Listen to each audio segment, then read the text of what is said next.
వారి తర్వాత ఇక ప్రవక్తలు రారు. ఖచ్చితంగా హజ్రత్ ముహమ్మద్ సల్లల్లాహు అలైహి వసల్లం గారు అల్లాహ్ తబారక్ వతాల యొక్క చివరి ప్రవక్త. బట్ ఫ్రెండ్స్, మీకు తెలుసా, ఈ రోజు కూడా ఈ భూమిపై నలుగురు గొప్ప ప్రవక్తలు జీవించి ఉన్నారు.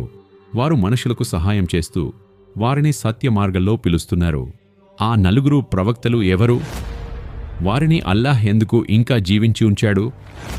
ఈ ప్రశ్నల సమాధానాలు తెలుసుకోవాలంటే ఈ వీడియోను చివరి వరకు తప్పక చూడండి. వివిధ హదీసులు మరియు రివాయత్ల ప్రకారం చూసినట్లయితే ఆ నలుగురు ప్రవక్తలలో మొదటివారు హజ్రత్ ఈసా అలైహిసలాం. అల్లాహ్ హజ్రత్ ఈసా అలైహిసలాంను ఒక మహత్తర లక్ష్యంతో ప్రవక్తగా పంపించాడు. వారు తమ జాతి యహూదీలకు హిదాయత్గా అందించబడ్డారు. కాని యహూదీ జాతి హజ్రత్ ఈసా అలైహిసలాం యొక్క మాటలను అంగీకరించలేదు. వారిని అబద్ధవాడిగా అభివర్ణించారు, హేళన